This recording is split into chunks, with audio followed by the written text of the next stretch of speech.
Ever since I was a child, I was fascinated by the history of the Old West. Thanks to my 12-inch black and white TV and the Saturday matinee movies, cowboys, cavalry, wagon trains, and cattle drives all became a part of my world. Then there were the themes of good versus evil, lawman versus outlaw, and westward expansion versus the Native Americans. One Saturday afternoon, at the age of 10, I went to the local theater to see a double feature, both involving the Pony Express. For those youngsters out there, a double feature meant that you got to see two movies for the price of one, which in the 1950s cost a whopping 25 cents. I sat there mesmerized by those brave young men carrying the mail from St. Joseph, Missouri to Sacramento, California, on their fast and trusted steeds, braving the weather, marauding Indians, and the loneliness of the desert. Oh, how I wished to be one of those riders, galloping across the plains in search of adventure and glory. I spent the next several weeks learning everything that I could about the Pony Express, including Mark Twain's description of the Pony Riders in his book, Roughing It. I longed to see the barren lands they crossed and feel the isolation and danger.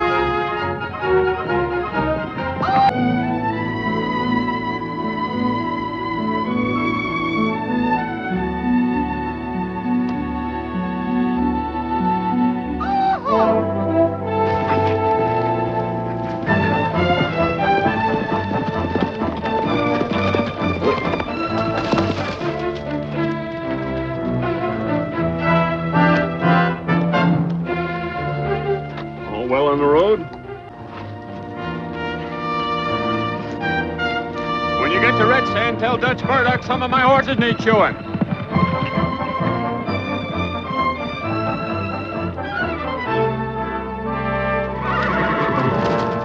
When you're hired by the Pony Express, you take an oath. No. Sure. I took it myself. I do hereby swear that during my service in the Pony Express, I will, under no circumstances, use profane language or drink intoxicating liquors, and will in every respect conduct myself honestly, be faithful to my duties, And so direct my acts to win the confidence of my employers. So help me God. I was just telling the stranger here what a fine outfit we work for. Why, they even give little leather-bound Bibles to every pony rider to carry with them.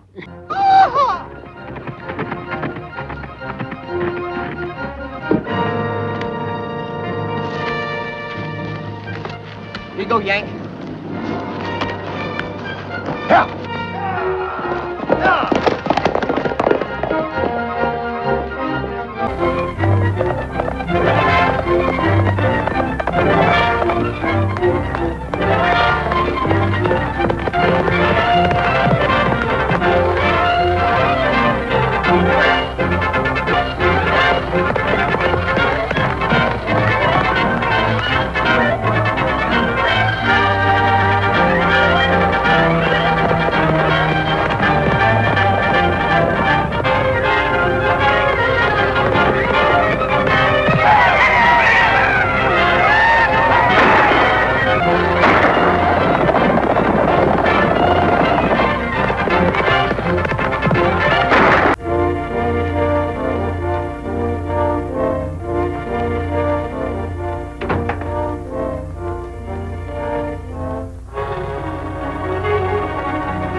Time. Roy ain't due for 15 minutes yet. You're always ahead of time. What did I tell you? Ha! Hold it! Come on in!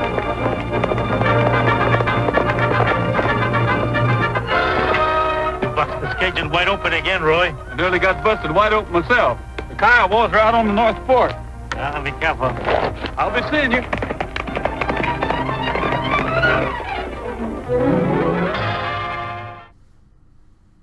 Advance to 60 years later, I finally had the opportunity to drive across central Nevada on the so-called loneliest road in America, which, for the most part, parallels much of the route used by the Pony Express across the state. Surely, there had to be some remnant of the many relay stations along the way. Indeed, one such example can be found at Cold Springs. There are many outstanding YouTube videos on the history of the Pony Express. The purpose here is not to be another retelling of that story, but rather to share my visit to Cold Springs and help you prepare for your visit. In the teaching video just seen of how Hollywood portrayed the Pony Express, how many actual facts did you find?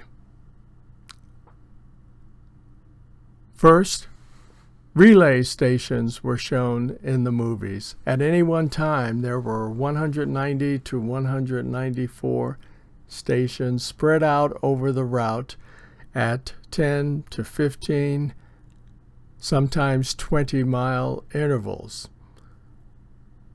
which is about as much distance as a fast-moving horse could tolerate. The rider rode up to 100 miles per day and then turned the mail over to another rider. Nevada was host to 47 of those stations.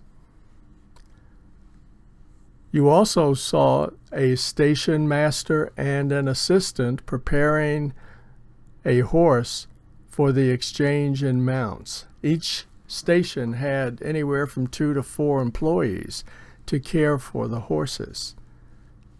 Stations in Nevada were usually primitive stone structures, often without any cover. They always referred to Burton's description of Cold Springs, in which he said that the station was a wretched place, half-built and wholly unroofed. The 4 boys, an exceedingly rough set, ate standing, and neither paper nor pencil was known amongst them. There was also a recitation of the oath that each employee of the Pony Express had to take. Alexander Majors, one of the owners, was a religious man, and each rider was required to carry a small Bible. No alcohol was allowed, but the scene with the old codger proved otherwise, as did subsequent archaeology studies of the station sites. To conserve weight, the riders could only have a pistol for protection. The mochila, which was that sack that the riders used to carry the mail, was a specially made cover which went over the saddle and on which the rider sat, and had 4 locked pockets. Native Americans were also shown attacking or trying to attack the Pony Express rider. This occurred mainly during the Pyramid Lake War of 1860, a war which was provoked by the actions of certain white men. Finally, the heroes of the day, the horses. Mustangs, mostly in the western portion, Morgans and Thoroughbreds in the eastern portion. The Pony Express was only in operation for about 18 months, from April 1860 to October of 1861. Its demise caused by the completion of the transcontinental telegraph line, failure of the company to secure the stagecoach mail contract, and mounting operating debt. Its promise was always to deliver the mail within 10 days, and for the most part this objective was met. At its peak, 80 riders were employed, as well as 400 men to man the stations, and approximately 400 horses were used. There were 308 runs total, over 600,000 miles covered during that time, and 35,000 pieces of mail were delivered. The maximum weight allowed for the mail was anywhere from 15 to 20 pounds. The riders, also called couriers at that time, were all young, skinny men. The youngest was 11 years of age. Cold Springs Pony Express Station. And apparently the actual ruins are somewhere east of here. Maybe straight ahead there I see something that looks like structure, but apparently you have to hike across the sage to get to it.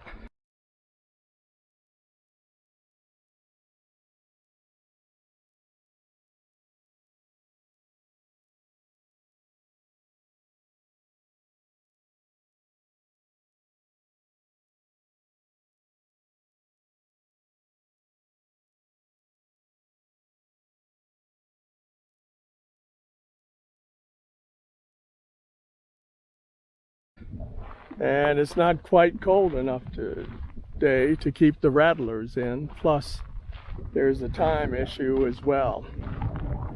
So what is here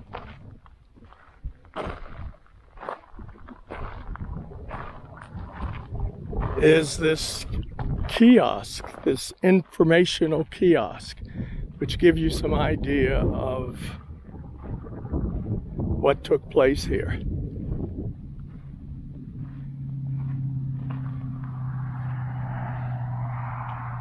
So let's start here. And this is what the ruins look like today.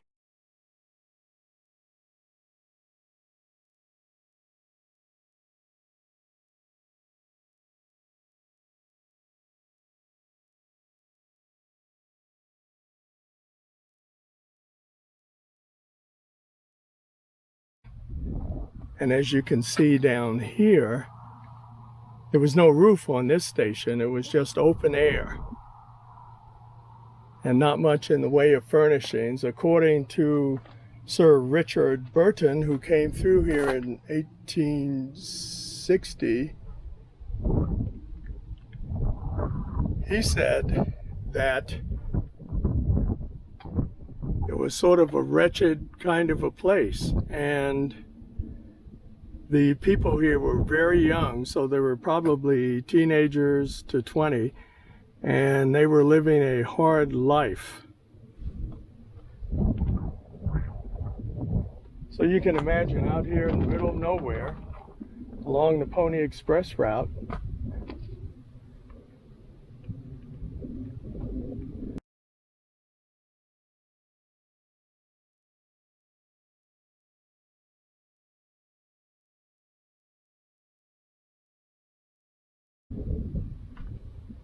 the route passed through this same area as the highway, which is a natural division in the mountains here. As you can see, the road is way down there in the distance, way down there. And you come up the hill here and up to the station. So this was a nice place right at the top of the hill. And let's see. You are here.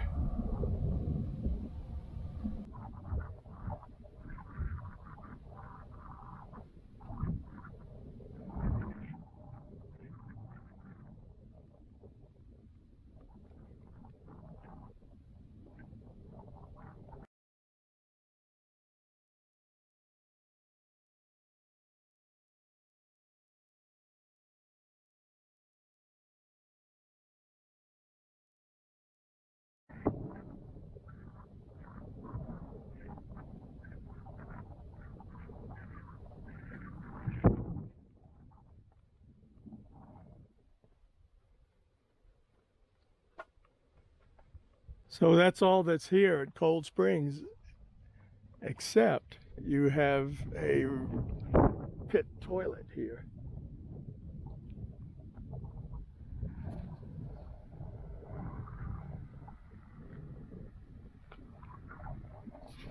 The other thing I want to mention here is up here on near the top of the summit, you can see that, or you can get an appreciation of the basin and range geologic formation that occurred millions of years ago with the thrusting from the Pacific Plate. We're on the top of one. As you can see across the valley, there's another series of hills. And then if you can see the road in this shot, which is right about here, right there, then that is the basin. And I know you can't tell, but they sort of lie in a north-south direction because I'm looking west now. And that range over here is going north-south. So is the one that we're on. It goes north-south.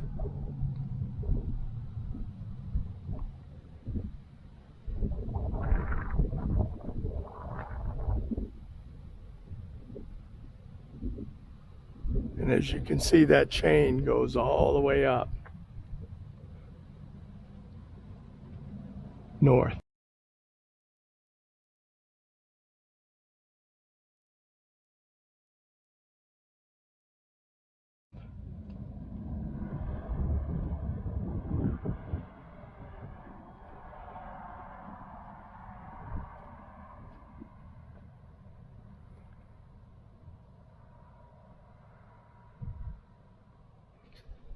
I would just love to come out here and spend a week going through the geology and some of the flora that's available here. This is a good example of the sage that's all around here. And those yellow bushes, according to the museum in Tonopah, they represent horse brush or rubber horse brush, because as I said before, during World War II they experimented with extracting rubber, precious rubber, from these plants, but the process was too expensive and it was abandoned.